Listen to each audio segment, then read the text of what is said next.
Hello and welcome back to The Curious Edge, where today we're talking about the lost letters of the English alphabet.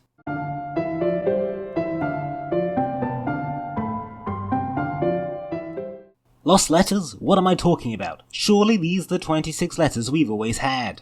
But no, you fool. Go back a few centuries and you'll find a variety of extra letters, which you don't see much of nowadays, and some you do, but not as a letter.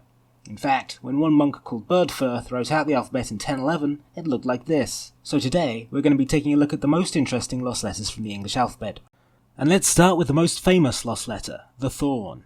This BP-looking letter was used for the TH sound and could be combined with a bunch of other small symbols to make common words, like that and thou and the.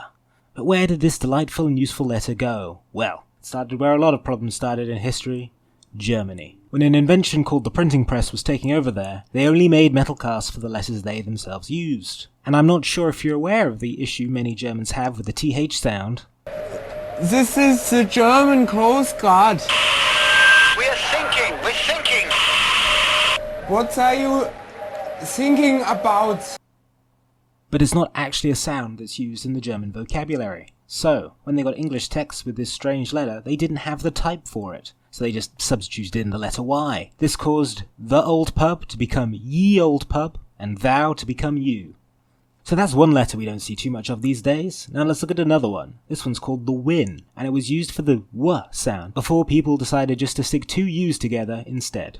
Why these two letters had to fight it out to be used for the W sound is due to the fact that Latin didn't use the W sound, but English did. So several ideas were tried as symbols for the W sound. And for some reason, the two U's stuck together won out. But that's why W is such a strange letter, with its name and symbol just meaning two of another letter. The third letter we'll be looking at today is one you probably already know, but not as a letter. Ampersand is still used all over the place today, from store logos to movie titles. But you won't hear it in any nursery rhymes about the alphabet. But that wasn't always the case. In fact, in the 1800s, it rounded out the end of the ABC's nursery rhyme, but at the time it was just called and. And since and is a little confusing, a little bit of Latin was thrown in for clarity, and the tune ended XYZ and per se and, which, much like Kevin from The Office's favourite letter, Elemento, got smooshed together over time to become ampersand. But that wasn't the only letter to mean and over the years. This little symbol, called a Tironian et, was invented by a Roman named Tiro, and is still used today in the Irish language, even though it's long since been dropped from English. It was a very popular letter, as it could be used in any word with an and sound to shorten it, in some cool dark age tech speak. However, much like middle-aged mums in the 2000s, the shorthand way of writing became associated with witchcraft and Satanism, so it fell out of fashion around the end of the first millennium. However, interest in this letter was revived in both the 12th and 15th centuries in England for short periods of time.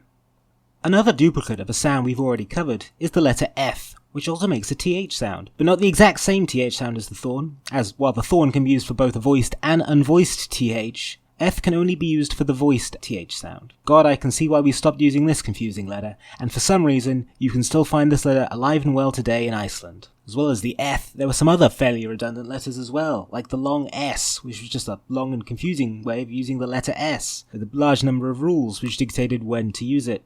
Or the Ash and Ethel, which make a sound halfway between the two vowels they look like. Or Eng, which is just the letters NG smooshed together. And this brings us to the final letter we'll be looking at today.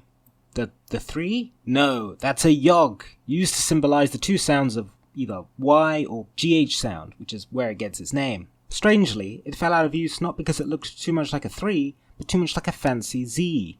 But this didn't stop a few crazy Scots from still using it in their names today, and confusing everyone. Well, that's it for the letters we've lost, but as you may have noticed at the beginning, English has picked up a few letters too. I and J were once the same letter that could be pronounced two different ways, and separated over time, and a similar thing happened to U and V.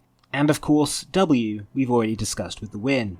But until next time guys, thanks for watching, remember to like the video if you did, and subscribe if you want to see future videos on topics like how most Dutch houses should really be underwater, or Nazi plots to revive extinct animals. And if you want to support the channel, check out my game on Steam. It's a comedic fantasy RPG called Quest, and it's available right now. Until next time guys, goodbye!